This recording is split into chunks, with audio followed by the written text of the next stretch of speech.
그때에 내가 바라보니 북쪽에서 북풍이 불어오는데 큰 구름이 밀려오고 불빛이 계속 번쩍이며 그 구름 둘레에는 광채가 나고 그 광채 한가운데에서는 불 속에서 빛나는 금부치의 광채와 같은 것이 반짝였다.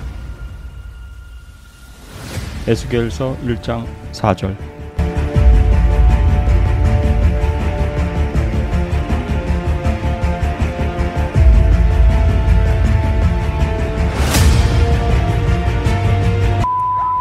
Ariel School, 19th September 94, 12:12 local time.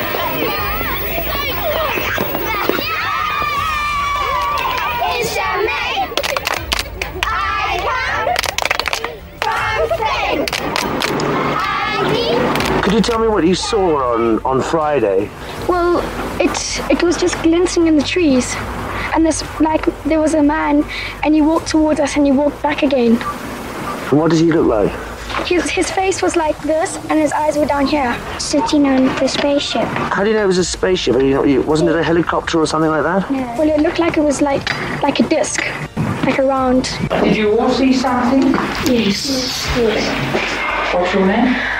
I'm Daniel Mandy, and I saw this silver thing in amongst this clump of trees with this one thing sitting on the side and another thing sort of like running up and down the top. A little man or what? What did you see? I saw something silver on the ground amongst the trees and a person in black. You saw a person alongside the silver thing? Yes. Have you heard about UFOs before this? No. 사건 개요. 아리엘 초등학교 UFO 사건은 어쩌면 20세기 UFO 접촉 사건 중에서 손에 꼽을 수 있는 그러한 충격적인 사건이 아닌가 생각합니다. 왜냐하면 이 사건은 초등학생들이 집단으로 UFO와 외계인을 가까이서 목격하고 심지어 만지려고도 시도한 그러한 UFO 집단 근접 조우 사건입니다. 어떤 학생들은 그들로부터 서로 비슷한 어떤 모종의 메시지를 전달받기도 하고 일부는 그날부터 평생에 걸쳐서 그레이 외계인의 방문을 받기 시작하기도 했습니다. 그리고 무엇보다 당시 하버드 의대 정신과 의사로서 학계에서 세계적인 권위를 갖고 있던 존 맥 박사가 이 사건을 직접 조사하기도 했는데 10년 뒤에 맥 박사는 석연치 않은 그러한 교통사고로 2004년에 유명을 달리하시게 됩니다. 제가 알기로는 트럭하고 충돌했던 그런 교통사고로 기억을 하는데요. 사람들이 좀 의문을 많이 제기했던 그런 사건이라고 합니다. 이 UFO 사건은 짐바브웨와 미국에서 아주 유명해졌던 사건인데요. 한때 아주 떠들썩했던 적이 있었는데 세계적으로는 그렇게 잘 알려지지 않은 그러한 사건입니다. 최근 아리엘 피너머넌이라는 제목으로 사건 발생 20년이 지난 시점에 그러니까 2014년이 되겠죠. 그때부터 그 졸업한 학생들과 교직원 그리고 사건 관계자들을 다시 만나서 인터뷰하고 좀 더 이 사건을 심층적으로 다루는 그런 다큐멘터리 영화가 나오게 됐습니다. 현재 2022년에 유료로 인터넷을 통해서 구입해서 볼 수 있는 그런 형태로 영화가 공개가 됐습니다. 이 사건의 단순한 그 이면에 숨겨진 복잡한 인간사 그리고 무시무시한 메시지 그 다음에 이 사건을 조사한 세계적인 학계의 거물 그리고 그의 죽음 단순히 어린이들이 UFO를 목격한 그러한 사건으로 기억되기에는 실로 엄청난 내용들이 이 사건의 이면에 숨겨져 있습니다. 장소 짐바브웨는 영어와 토착어가 공용어로 되어 있고요. 아프리카의 중남부 지역에 있고 구글 맵스로 여러분이 아리엘 초등학교나 그 루아 루아, RUWA, 루아 UFO라고 검색을 하시면 그 장소가 나옵니다. 이 나라는 기독교가 약 84%고요. 미국과 캐나다, 영국 이런 데서 그 선교사들이 많이 활동하는 그런 지역입니다. 한국 교민은 약 100여 명 정도가 있다고 하네요. 그리고 이 나라의 전체 인구는 1,500만 명 정도고요. 99%는 흑인으로 이루어져 있습니다. 사건이 일어났던 그 루아 지역은 수도인 하라레에서 약 한 20-30km 떨어진 곳에 있는 작은 시골 마을이고요. 이 마을에 아리엘 초등학교라는 곳에서 이 사건이 발생합니다. 이 아리엘 초등학교는 1학년 학생이 이제 6살, 우리 나이로는 7살이죠. 6살부터 12살까지의 흑인과 백인 학생들이 같이 공부하는 그런 우리로 치면 국제학교 성격의 다양한 국적과 인종이 모여서 공부하는 그런 초등학교입니다. 당시에 캐나다 선교사의 자녀들도 여기서 공부를 같이 하고 있었습니다.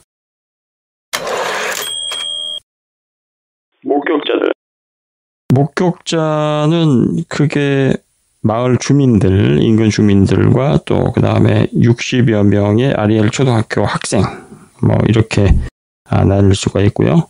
그 짐바브웨의 수도 하라레 주변에 사는 많은 수의 그 주변 주민들과 여행객들, 언론사의 기자들이 이 아리엘 초등학교 사건이 일어나기 며칠 전부터 이상한 불빛을 하늘에서 봤다, 혹은 비행 접시를 봤다, 접시 형태의 어떤 물체가 가까이 내려오는 것을 봤다, 혹은 C가형 UFO를 봤다라는 제보가 BBC 그리고 ZBC에 빗발치기 시작합니다. 이 ZBC는 짐바브웨 브로드캐스팅 시스템이고 BBC는 여러분이 아시는 그 영국의 BBC 스테이션이 맞습니다. 그 신고 건수가 수백 건에 이르렀고요. 그 다음에 BBC에서는 목격담이 쇄도하는 것을 그 팀 리치라는 중군 기자에게 배당을 했고, 이 사건을 배당하고 난 다음에 정시 뉴스에서도 UFO 출현 소식을 전하면서 UFO에 대한 제보를 팀 리치라는 기자에게 해줄 것을 요청하고, 혹시라도 누구라도 하늘에 떠 있는 어떤 유성이라든가 어떤 하늘에 떠가는 불빛들을 촬영한 그런 사람이 있으면 BBC에 좀 제보를 해달라라는 그런 방송을 내보내게 됩니다. 이렇게 며칠 전부터 아프리카의 이 한 구석 마을에서 계속 어떤 소동이 일어나고 난 다음에 9월 16일 당시 금요일 이때 갑자기 은색의 그 원반 모양 물체가 아리엘 초등학교 학교 운동장 저 멀리 두 개의 전봇대 사이에 나타나게 됩니다.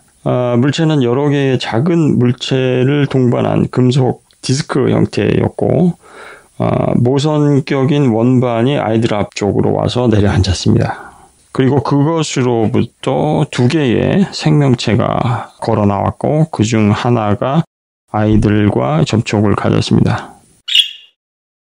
당시 9살이었던 에밀리 트림은 쉬는 시간에 오빠와 같이, 당시 오빠는 12살이었습니다. 6학년이었고요. 오빠와 같이 운동장에 있었는데 갑자기 번쩍이는 그런 은색 물체가 보였고, 엄청난 고음에 그런 벌떼가 움직이는 듯한 그런 소리를 듣습니다. 그리고 이 비행물체는 아이들이 있는 운동장에서 학교 경계 지점에 있는 그 유칼립투스 나무를 간번해 놓은 그곳에 내려앉습니다. 그 당시의 운동장에는 통나무를 잘라서 그 통나무가 여기저기에 흩어져 있는 것이 많았고, 아이들은 그 위에서 장난도 치고 그런 장소가 있었는데, 그 간번해 놓은 그 바로 앞에 이 비행체가 앉게 됩니다. 그리고 이 비행체는 랜딩 기어가 있었고요. 둥그런 홈과 여러 색으로 빛나는 그런 불빛들을 띤 물체였습니다. 당연히 아이들은 우르르 이 비행체로 몰려갑니다. 이 시점에 비행체로부터 사람같이 생긴 어떤 생명체가 둘이 나오는 것을 아이들이 보게 되는데, 그중 하나는 긴 어떤 갈기 같은 털이 등 뒤쪽에 이렇게 나 있었다고 합니다. 아주 머리카락이 길었다고 하고요. 그리고 아주 크고 둥글고 뾰족한 그런 형상의 아몬드 형태의 두 눈과 그리고 검정색 우주복 같은 것을 입고 있었는데 키가 아주 작았다고 합니다. 아이들 표현으로는 5학년이나 6학년 정도의 키였다고 하고 또 어떤 학생은 90cm에서 약 120cm 정도였다라고 이렇게 구체적으로 증언하기도 하고요. 이 시점에서 아이들은 이제 궁금함을 넘어서 이제 어떤 공포를 느끼기 시작하고 조금 더 있다가 패닉에 빠지게 되는데 아마도 그 생명체가 했던 그 행동 때문이었던 것으로 추측이 됩니다. 당시 11살이었던 그 리젤이라는 학생은 여학생입니다. 뭔가 은색으로 된 물체 옆에 어떤 사람이 서 있는 것을 보았어요. 전에 이런 사람을 본 적이 없었기 때문에 저는 굉장히 무서웠어요. 그리고 그들의 입은 아주 작고 코도 거의 없는 것처럼 작았어요.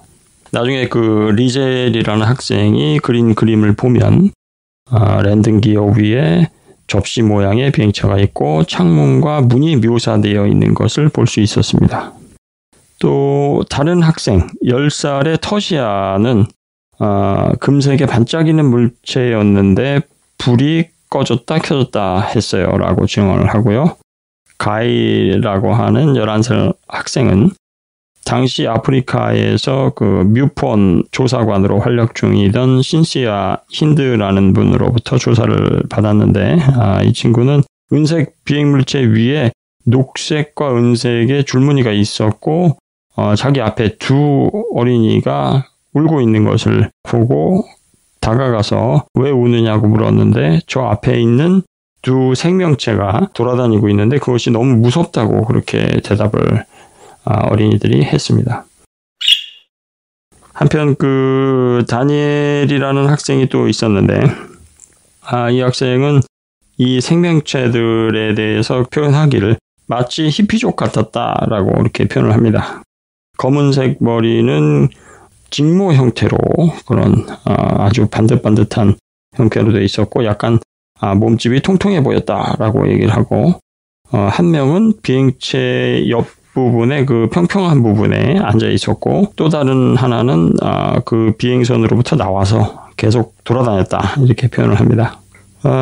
맨 처음에 소개해드린 에밀리 트림이라는 학생과 다른 어린이들의 진술을 종합해보면 대략 6학년 정도의 키에 큰 눈에 긴 검은 머리 직모였고 그 다음에 점프수트 같은 그런 잠수복 같은 검은색 복장 이러한 형태의 두 명의 생명체가 은색 비행체 주변을 돌아다녔고 그중 하나는 비행체 안과 밖을 자주 들락거렸다라는 것으로 요약할 수 있겠습니다. 그리고 에밀리는 또 다른 매체와의 인터뷰에서 좀 더 자세한 내용을 전달을 했는데요. 앞에서 돌아다니던 그 생명체가 자신한테 다가와서 눈을 마주치고 잠시 동안 서로 쳐다보기도 했다라고 이렇게 증언하기도 했습니다.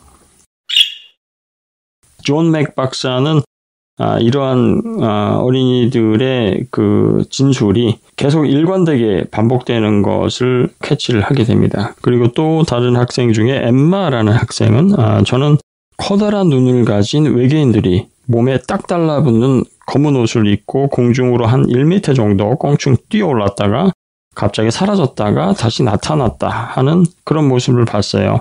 겁이 났어요 라고 증언을 하고요. 또 리사라는 학생은 은색 물체를 보았고 큰 눈을 가진 어떤 외계인 같은 생명체가 그 옆에 있었다라고 진술을 합니다.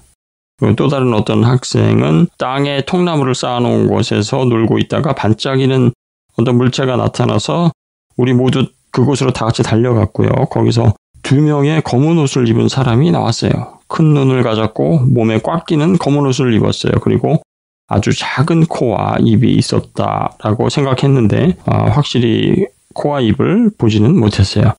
한 명은 비행선 옆에 서 있었고 다른 하나는 비행선 위에서 아주 느리게 슬로우 모션으로 움직이고 있었어요. 그리고 다른 학생들도 대체로 큰 눈과 검은 옷을 확실히 묘사했는데 공통점은 코와 입이 작았거나 혹은 보지 못했다라고 할 정도로 유사한 그런 진술, 일관된 진술을 하고 있습니다. 몇 년 후에 그 정식으로 UFO 연구기관에 자기의 그 경험을 보고한 어떤 다른 학생이 있었는데요. 자기가 보고 들은 것을 스스로 리포트를 작성해서 뮤폰에 보고를 한 거죠.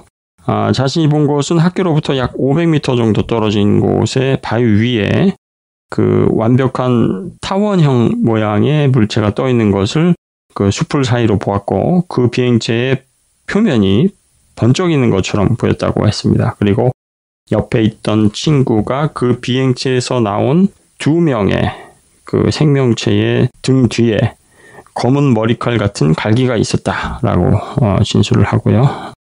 그와 같이 있던 친구 중 하나가 나중에 그 물체가 착륙한 자리로 갔었는데, 친구가 발견한 것은 땅 위에 통째로 다 죽어있는 그 개미집을 발견했다고 합니다. 개미집에 개미가 전체가 다 죽어 있었다라고 이야기를 했다고 합니다. 그리고 이 친구는 자기 동생도 같이 학교를 다니고 있었는데, 동생도 마찬가지로 2개의 접시를 포개 놓은 듯한 그런 어떤 물체를 보았다라고 진술을 했다고 합니다.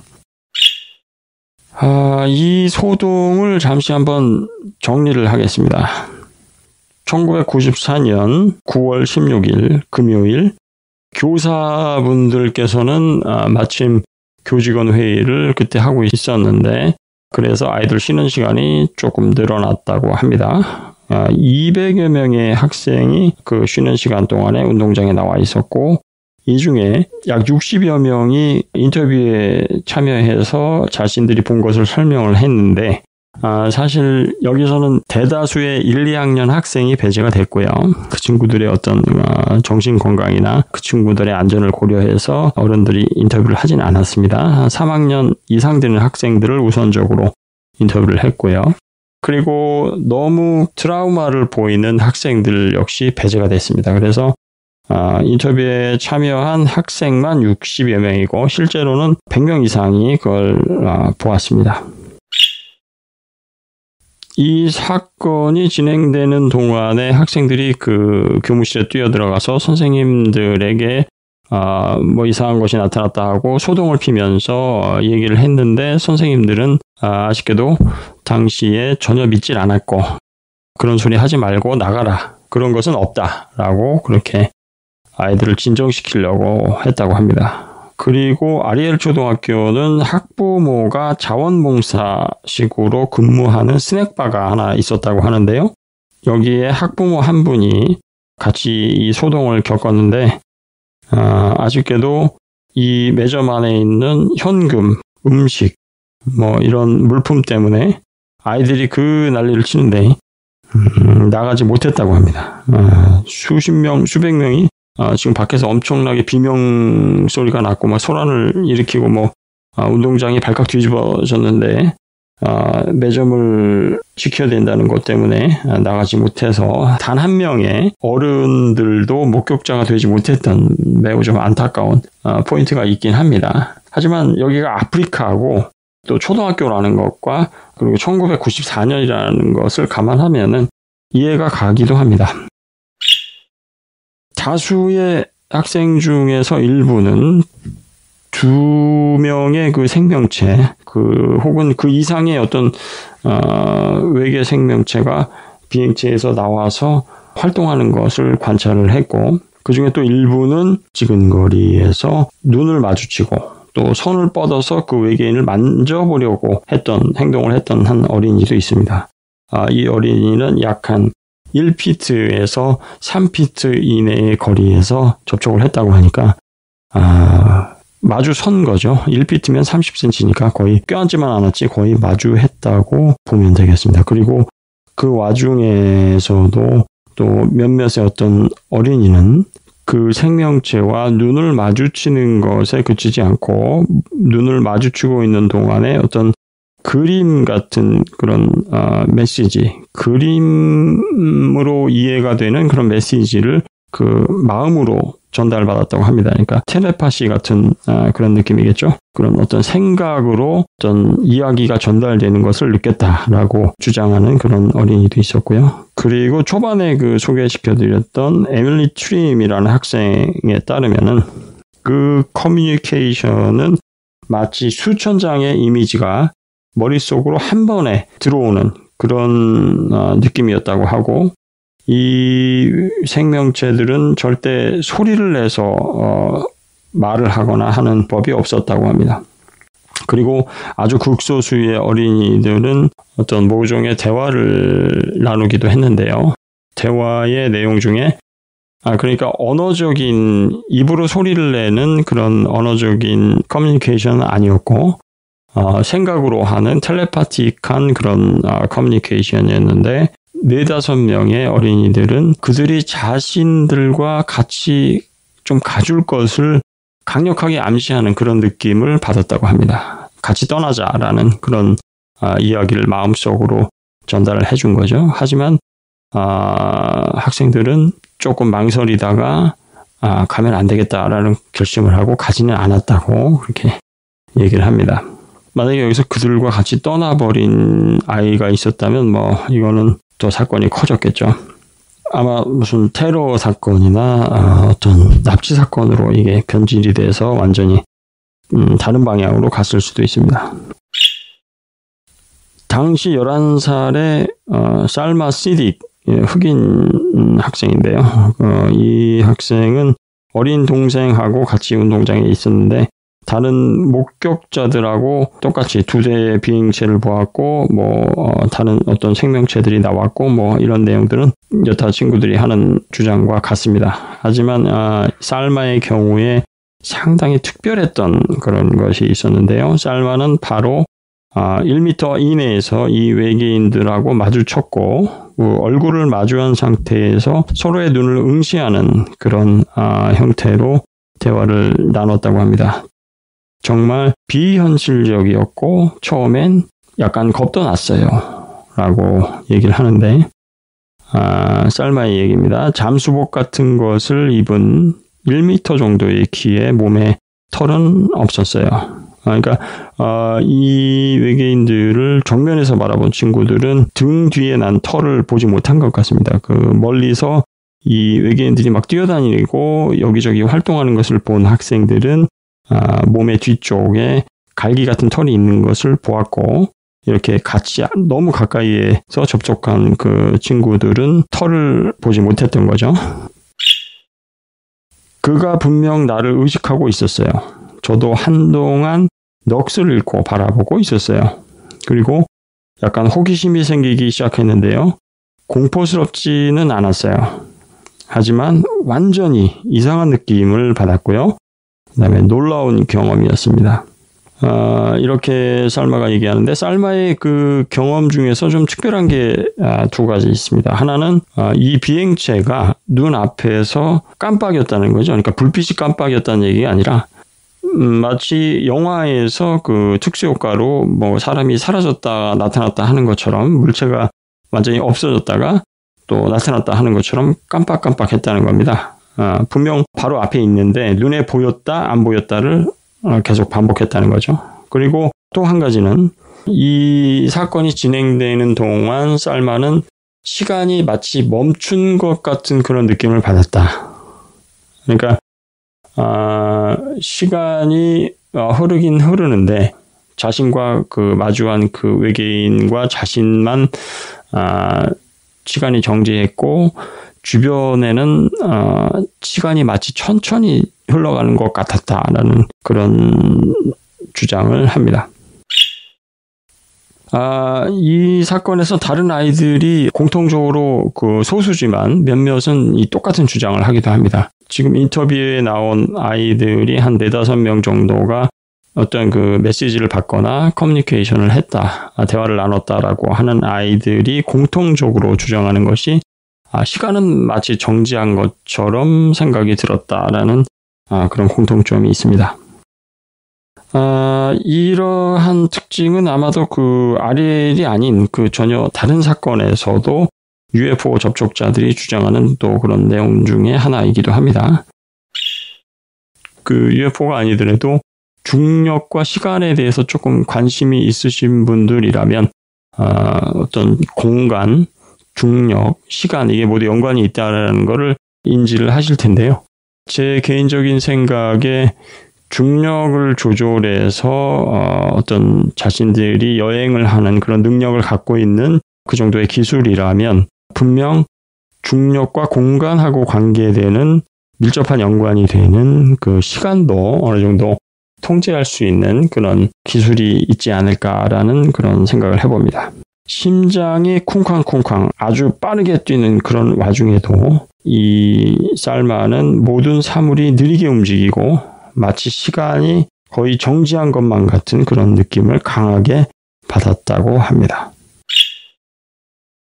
그리고 이러한 무언의 대화를 나눈 학생이 또 있습니다. 프란시스라는 학생인데요. 당시 5학년이던 프란시스는 주변 정황과 사건의 양상에 대해서 다른 학생들과 정확히 똑같이 이렇게 묘사를 하고요. 자신이 나중에 나이가 들게 되면 지구에 어떤 일이 일어날 것이라는 그런 강한 암시를 이 외계 생명체들로부터 받습니다. 또 다른 목격자인 그 리젤, 그 위에 한번 언급을 했었죠. 그 리젤이라는 학생은 조만간 지구가 파멸될 것이다 라는 암시를 또 받았다고도 하고요.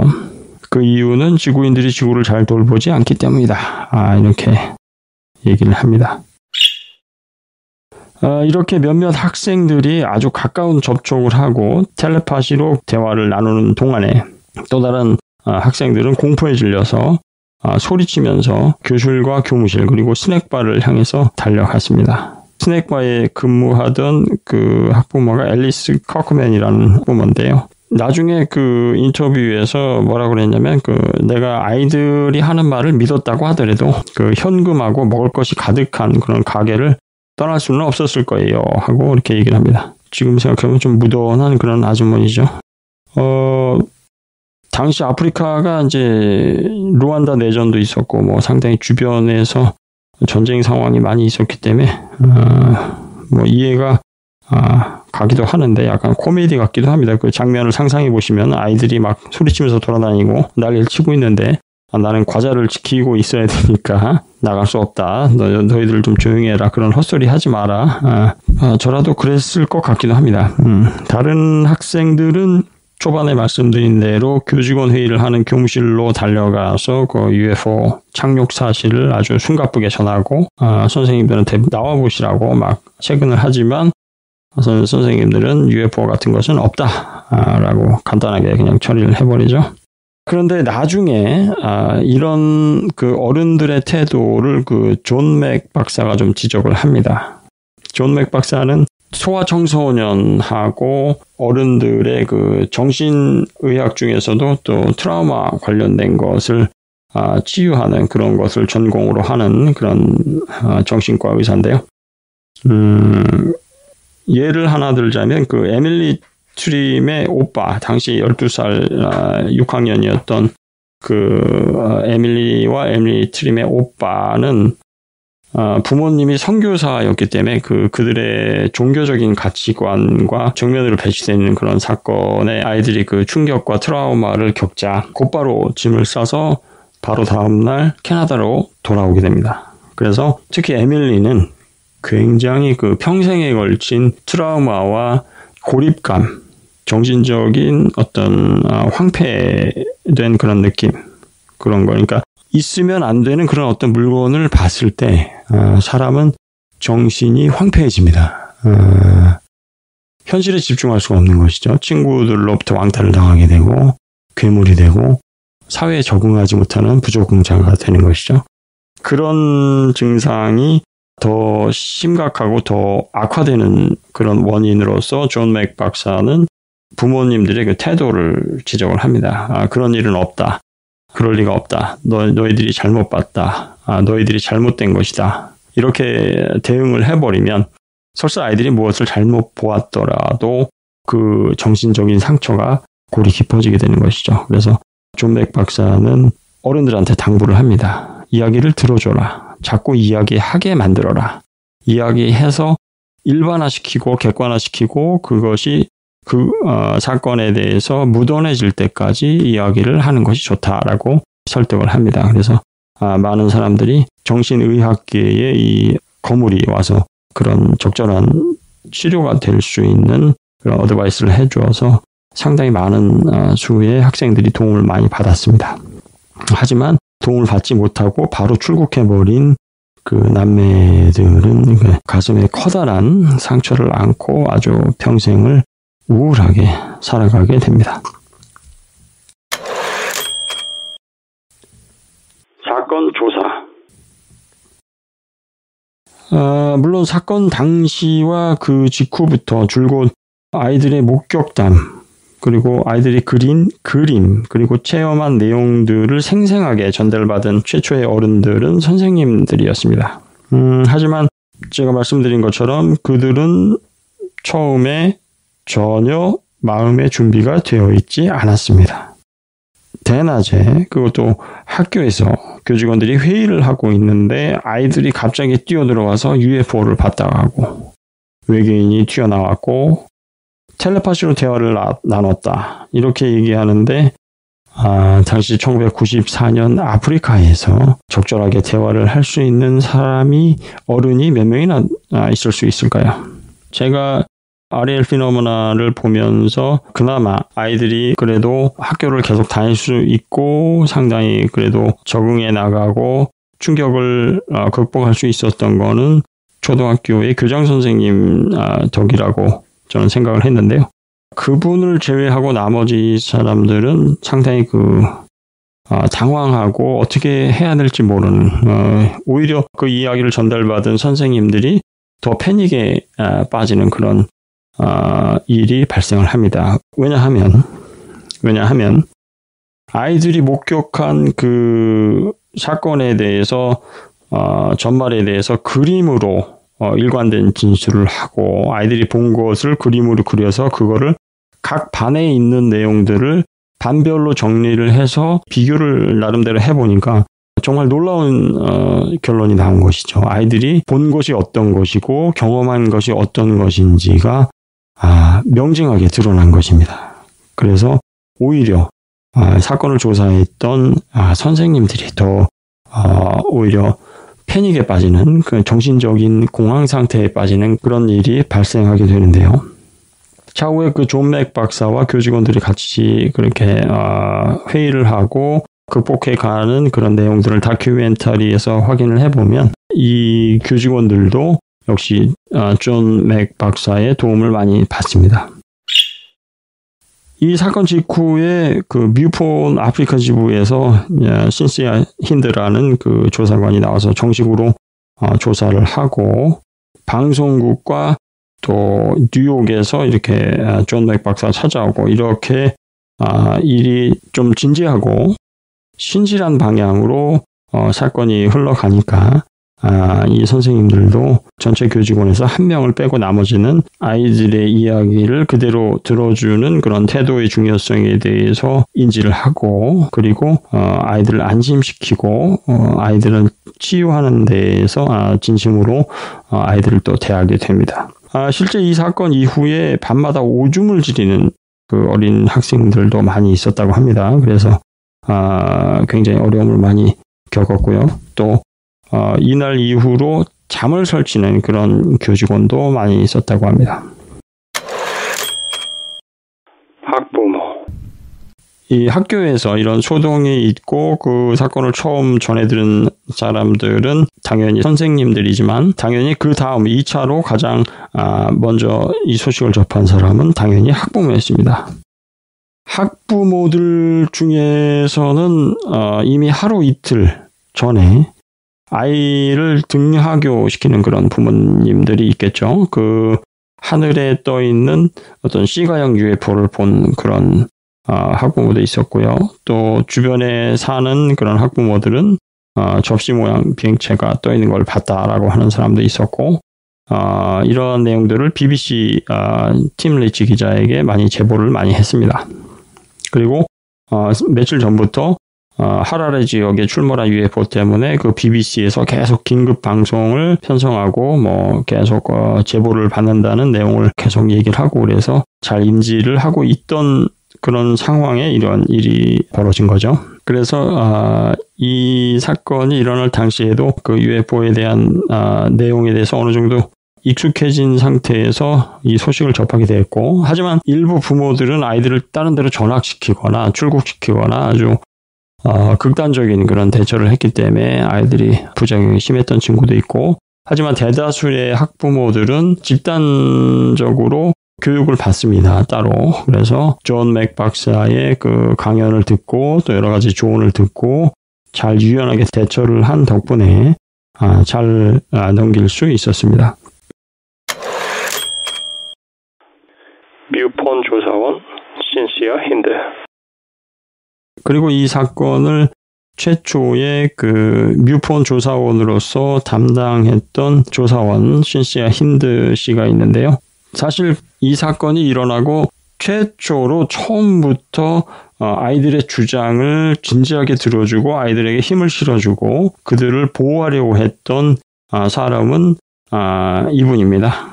그녀는 그 초창기 다른 회의론자들이 뭐 유성 낙하설이라든가 러시아의 인공위성 추락설이다라든가 뭐 이런 터무니없는 학생들에 대한 공격 이런 거에 대해서 원천적으로 그런 일은 불가능하다라고 실드를 치고 아이들을 보호를 했습니다. 그리고 이 사건에 대해서 굉장히 과학적 그리고 체계적인 접근을 위해서 엔지니어였던 당시에 군터라는 청년이 그 자기가 스스로 만든 자작한 방사능 측정기, 아프리카에서 당시에 방사능 측정기를 구하기란 뭐 불가능에 가깝기 때문에 군터라는 청년이 직접 만든 방사능 측정기 그리고 금속 탐지기를 가지고 현장을 조사하도록 그렇게 만들어서 처음부터 이 사건을 아주 진지하게 접근하도록 만든 그런 인물 중에 한 사람입니다. 그리고 무조건적으로 아이들의 주장만을 믿어주려고 하고 뭐 그랬던 거는 아니고요. 그냥 당시 이미 17년 이상의 UFO 조사 경력을 가진 베테랑이었기 때문에 그 목격자와 접촉자를 하나하나 한 명씩 모두 개별 인터뷰를 한 뒤에 이들의 주장과 경험에 그리고 기억에 일관성과 논리가 있다는 것을 발견하고 회의론자들의 무차별적인 공격에 대해서 원천적으로 보호를 하게 됩니다. 그리고 BBC에서 이 사건을 담당한 그 종군 기자 팀 리치에게 바로 이 뉴욕에 있는 하버드대의 존 맥 박사에 대한 소개를 한 것이 바로 이 신시아 힌드인데요. 이 종군 기자였던 팀 리치는 신시아 힌드로부터 이 연락처를 받고 별 기대 없이 연락을 하게 되는데요. 그렇게 큰 기대 없이 손을 뻗었던 뉴욕으로부터 놀라운 뉴스가 이제 전해지게 되죠. 존 맥 박사가 바로 연락을 받고 바로 즉시 아프리카로 찾아오겠다라는 소식을 받게 됩니다. 그러니까 이 사건과 존 맥 박사를 연결해준 아주 중요한 위치에 있는 것은 신시아 힌드와 팀 리치라는 기자였습니다. 팀 리치는 사건이 일어난 지 약 17년 후죠. 2011년에 타계를 하는데요. 말년에 인터뷰에서 그는 루안다 내전부터 숱한 죽을 고비를 넘기고 동료들이 옆에서 죽어가는 현장을 누비면서 글을 자기가 써왔는데 기자로서 인간으로서 자기가 극복하지 못한 그런 어려움은 없었다고 생각을 했었는데 이 아리엘 초등학교 사건에 대해서만큼은 자신의 그 사고력의 한계 밖의 영역에 속하는 그런 자신의 어떤 통제 밖의 것이었다라고 고백을 합니다. 이 팀 리치의 그 마지막 육성을 한번 들어보고 오겠습니다. I was not so frightened in the war zones of Angola or Rwanda as I was when this story hit. They were fascinated. They accepted it in their full stride. They knew what they'd seen. They weren't stupid. Children are so much more open than adults. I've always kept an open mind about the life, the universe and everything, God, Buddha, whatever you want to call it. But this story was something I hadn't encountered before. In October 1983, I went to Zimbabwe, which was just going through massacres, and I went all over Africa, being a cameraman, doing what's called Bang Bang, which is serious war zone. I've done a lot. I've done Angola, Rwanda, Liberia, Nigeria. I've done lots of war zones. A lot of my friends and my crew were killed. I survived. That was my job. But this was a bolt out of the blue. I mean, I wasn't expecting this because I was a realist. It was totally out of my remit. I could handle war zones, but I could not. 존 에드워드 맥 박사. 네, 이렇게 존 맥 박사가 연결이 되고 이제 그가 아프리카로 찾아오게 되는데 사실 이 존 맥은 이 사건의 진실 여부나 UFO에는 전혀 관심이 없었습니다. 그 강단에서 그 학생들을 가르치고 병원에서 아이들을 진료하는 그런 정신의학 분야의 선구자이지 UFO라든가 뭐 대체의학이라든가 이런 쪽에 전혀 관심이 있던 사람이 아닙니다. 그가 아프리카를 찾게 된 목적은 그의 전공 분야인 소아청소년 정신의학 때문에 순전히 그 정신과적 진료, 치료가 목적이었습니다. 지금 표현으로 한다면 재능기부 정도로 이해를 하시면 좋을 것 같습니다. 존 에드워드 맥 박사는 1929년에 태어나서 2004년에 돌아가셨고요. 하버드 메디컬 스쿨의 정신의학과 학과장을 지냈습니다. 그리고 Prince of Our Disorder라는 그 영화 아라비아 로렌스 주인공의 정신을 분석하는 그런 논문으로 퓰리처상을 수상한 퓰리처상 수상자이기도 합니다. 이 퓰리처상은 언론계의 노벨상 같은 거죠. 뭐 자세하게 소개하기는 좀 그렇지만 우리나라도 수상자가 좀 있었습니다. 강형원 기자님과 또 최상훈 기자님, 뭐 그런 분들이 계셨죠. 존 맥 박사님은 청소년 마약 중독과 그리고 자살에 대해서 특히 관심을 많이 보였고요. 이 부분 연구에 대해서 아주 선구적인 그런 역할을 하셨습니다. 그리고 이러한 족적이 큰 분이었음에도 불구하고 후대에 가서 그 외계인 납치 피해자와 그 피랍자의 경험을 연구하는 말년의 활동 때문에 사실 말년에 그의 모든 명성과 지위를 잃는 그런 불행을 겪기도 했습니다. 밥 라자르처럼 자신의 모든 커리어를 잃은 그런 케이스죠. 이런 존 맥 박사의 활동이 지속되는 동안에 그 하버드의 몇몇 교수들이 인터뷰하는 내용도 나옵니다. 우리는 존 맥 박사가 다시 하버드로 돌아올 것을 믿는다. 다시 우리가 속한 커뮤니티로 돌아올 것을 믿는다. 그가 하는 외도는 일시적인 것이다. 이제 그만했으면 좋겠다라는 내용으로 아주 안타까운 심정을 전하기도 했었죠. 그렇죠.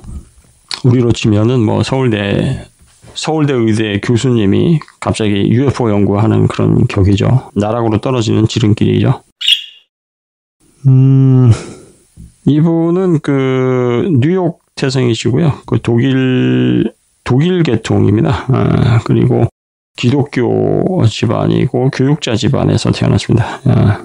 아버지는 교수였고 어머니는 유아기 때 돌아가셨고 1955년 하버드 메디컬 스쿨에서 박사학위를 취득을 했고 뭐 인류 코스를 쭉 받았습니다. 그리고 1959년에 일본에서 군의관으로 근무를 해서 이제 군역을 마쳤고요. 1972년부터 하버드대에서 정교수로 재직하면서 1977년에는 하버드 메디컬 스쿨 학과장으로 임명됐고 2004년 사망시까지 재직을 했습니다. 맥 교수는 생전에 150개 이상의 과학 논문과 11개의 저술을 남겼고요. 그 어린이 청소년 정신의학이 주 연구 분야이고 자살 충동 환자에 대한 치료와 헤로인 중독에 대해서 연구를 많이 하신 분입니다.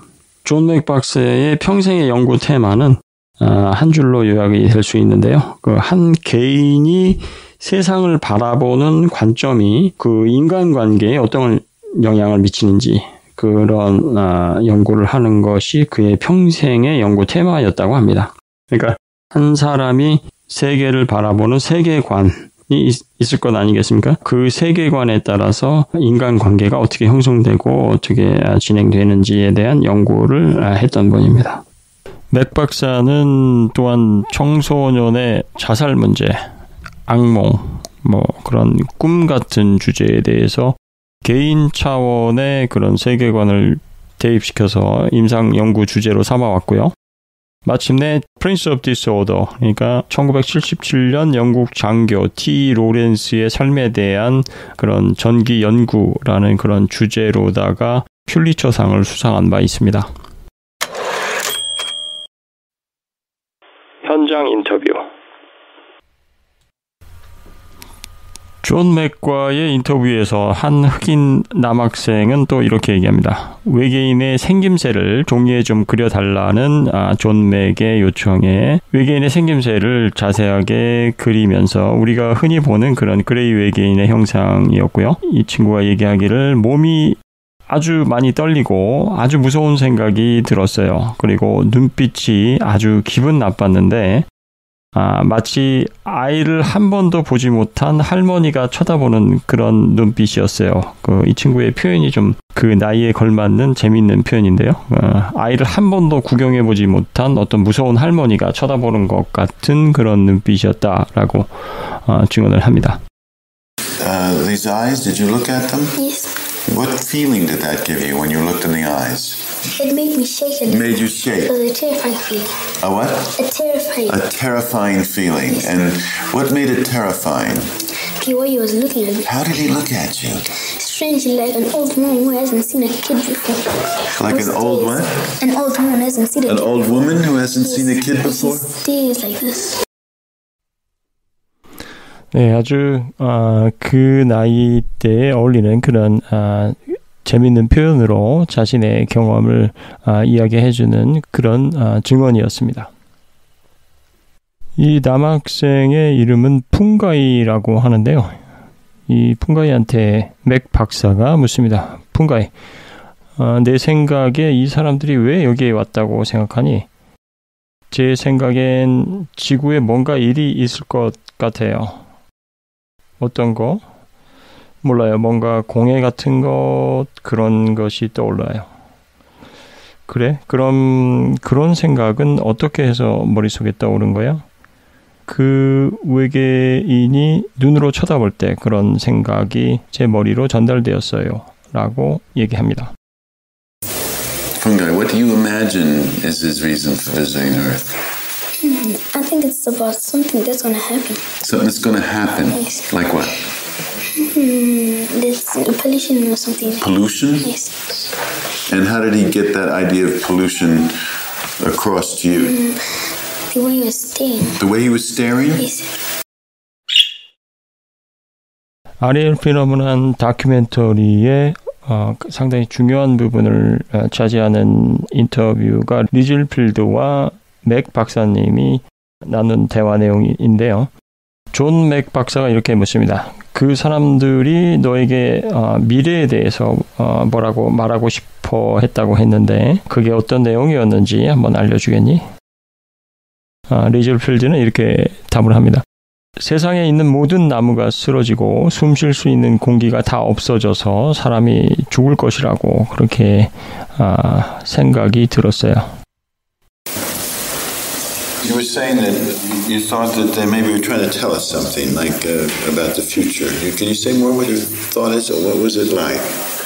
It was like in the world, all the trees will just go down and there will be no air and people will be dying. 그러한 세상에 어떤 엄청난 일이 생길 것이라는 암시와 함께 또한 같이 가자는 그런 메시지를 전달받기도 했는데요. 아이들의 음성으로 한번 들어보겠습니다. 내용은 대략 이렇습니다. 그들은 눈으로 쳐다보면서 어떤 느낌 같은 것을 전달했는데 그 느낌은 같이 가자, 같이 가고 싶다라는 그런 메시지였다고 하고요. 하지만 이성적인 판단을 내린 아이들은 같이 가지 않겠다는 그런 의사를 분명히 피력을 했다고 합니다. But you kept looking. Yes. Why did you keep looking? I don't know, something just attracted me to look at Something attracted you, huh? Yes, the other man, his eyes looked at me as if, I want to, and things like that. I want to what? I want you. I want you. Yeah. I want you in what? Like I want you to come with me, or Yeah, I want you to come with me. I want you to come. Did you go with him, do you think?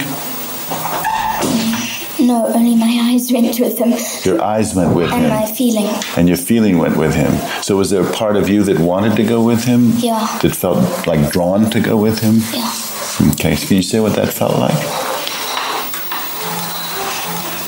Again, scary and a little excited.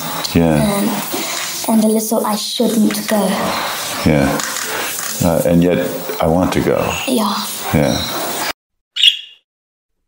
존 맥 박사는 아이들과의 이런 인터뷰를 통해서 어린 학생들이 모두 각자의 시각을 통해서 한 곳을 바라보고 있다는 그런 사실을 알아챕니다. 그래서 아이들의 말이 모두 진실이라고 결론을 내립니다. 그리고 인터뷰에서 가장 중요한 포인트가 하나 있는데 그것은 바로 이 외계에서 온 존재들이 아이들에게 어떤 메시지를 전달했고 그것은 지구에 다가올 어떤 커다란 그런 이벤트이고 그 점에 대해서 심각하게 경고를 하고 있다라는 것과 그에 반해 어떠한 해결책이나 방향도 제시하지는 않고 다만 아이들에게 같이 가지 않겠냐는 그런 의향을 내비치기도 했었다는 점, 그러한 특이점이 있다는 것을 지적합니다. 아이들은 하나같이 세상이 끝나거나 많은 사람들이 죽을 것이라는 이미지를 머릿속에 떠올리지만 존 맥 박사가 이러한 비극에 대해서 할 수 있는 것이 어떤 것이냐라고 물으면 한결같이 노라고 하면서 할 수 있는 것은 없다라고 단호하게 대답을 합니다. 아이들이 진술하는 증언 내용이 이렇게 일관성과 방향성을 가지고 있기 때문에 이러한 결론을 내린 사람은 아주 많았습니다. 선생님들 중에서도 상당히 이런 내용에 충격을 받은 선생님이 계셨고요. 무엇보다 평생에 걸쳐 기자 생활을 아주 극한 지역에서 해왔던 어떻게 보면 누구보다 더 철학적이고 영성적인 그런 성격이 강한 그런 캐릭터의 팀 리치 기자 그리고 마을 주민들까지 후반부에 촌장님의 인터뷰를 제가 한번 다시 들려드릴 것인데요. 저는 이 촌장님의 말씀을 듣고 너무 깜짝 놀랐습니다. 그 세상에 어떤 종교 지도자보다 더 깊고 깊은 울림이 있는 그런 말씀을 해주시는 내용을 듣고 여기가 아프리카가 맞나 하는 그런 생각이 들었습니다. We came away convinced that an extraordinary event occurred here, one of quite unique, I think, in UFO history. If there's anything that could convince a skeptical, closed-minded public that some kind of intelligence that is not, as the headmaster said, of this world, then this event should persuade people. I believe overall this is a phenomenon of enormous complexity, meaning, and value for understanding of ourselves, who we are in the universe, and we're just beginning to grasp what this is about. 족장님의 얘기입니다. 아리엘의 외계인 방문자가 내려왔다는 소식을 들었었어요. 저는 그들이 중요한 메시지를 가져왔다고 생각합니다. 그걸 전달하는 게 학생들의 몫이고요. 그 이야기를 해줌으로써 사람들의 마음을 바꿀 수 있다고 생각해요. 그러니까 목소리를 내야 해요. 소리를 질러봐요. 그들이 아이들을 선택했다는 사실이 중요하다고 생각합니다. 아이들은 아직 세상에 노출되지 않았기 때문에 자연이나 영혼과의 소통이 상대적으로 더 쉽죠. 그러니까 누군가 어떤 메시지를 전달하고 싶다면 그건 언제나 어린이들이어야 합니다. 왜냐하면 아이들은 그 메시지와 함께 성장하기 때문입니다. We just heard that the aliens came and they named it Ariel. What you are seeing and what you are experiencing is, I can conclude that there are spiritual messages that you have to deliver. I'm supposed to talk about this with, no, it's not, you know. You don't have to keep it for yourself. Yes. You have to share it, and by sharing, then you can be able to change people's hearts and minds. So you have to speak out. If they don't hear speaking, maybe you have to shout. You have to shout. Yeah, the significance of children is that they are not yet exposed to the world, and they communicate better with the spirits and the nature. So it's always good to give children. If you want a message to be delivered, it has to be delivered to children, because the child grows with the message.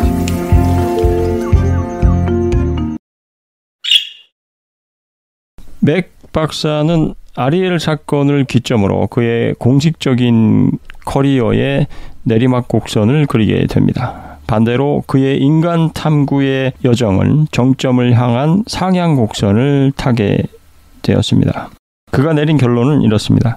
프로이드가 말하길 인간의 자아 발견 역사에 중요한 세 가지가 있는데, 그 첫째는 코페르니쿠스와 갈릴레오가 지구가 더 이상 우주의 중심이 아니라는 사실을 발견한 것과, 둘째로 다윈이 인간 또한 하나의 동물과 다름없다라는 것을 증명해낸 일과, 셋째로 프로이드 자신이 발견한 것을 세 번째로 꼽으면서 우리 인간 자신이 절대 우리 자신의 삶의 주인이 아니라는 사실을 발견했다라고 전하면서 네 번째로 하나를 더 보태야 한다고 합니다.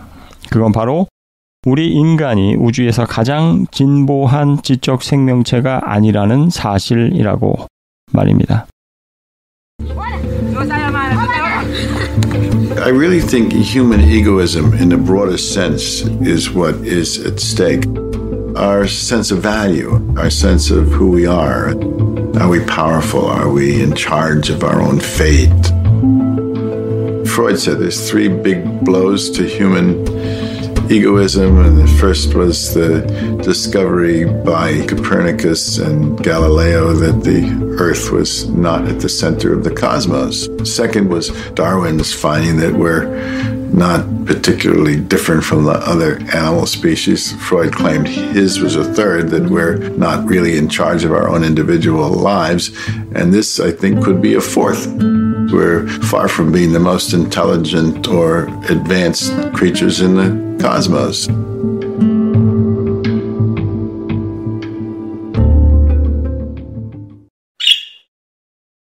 존 맥 박사는 이 커리어의 하향 곡선에서 많은 일을 겪습니다. 가장 먼저 맞닥뜨려야 했던 것은 하버드 대학 메디컬 스쿨 정신과동의 가장 중앙에 자리 잡고 있었던 그의 사무실이 없어지는 그런 수모를 당하는 것이었습니다. 이렇게 몇 년이 지난 후에 그 사건 이후로 수많은 UFO 피랍자들을 조사했던 그의 일들은 자신의 커리어에 자살을 결행하는 것과 다름없었다라고 회고합니다. 그리고 2004년 불의의 사고, 의문의 사고로 세상을 뜨기 전까지 계속해서 UFO와 외계인 목격자들 그리고 피랍자들에 대한 연구를 계속합니다.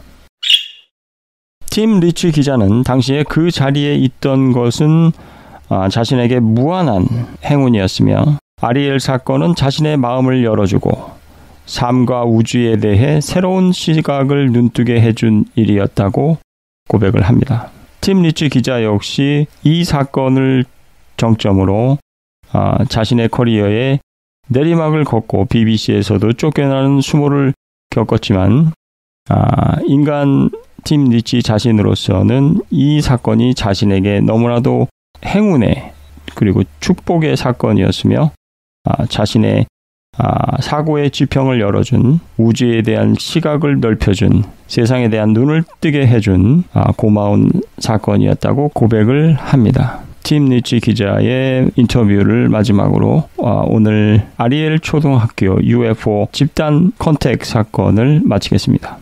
감사합니다. I'm glad I was there. It really stretched my mind and gave me a new perspective on life, the universe, and everything, really. I would not have missed that for the world. That's all I can say. Would you like to see him again? Yes. You would like to see him again. And if you saw him again, what would you do? I'll ask him some questions. What would you like to ask him? I'll ask him what is he doing on Earth and what does he want with us. Thank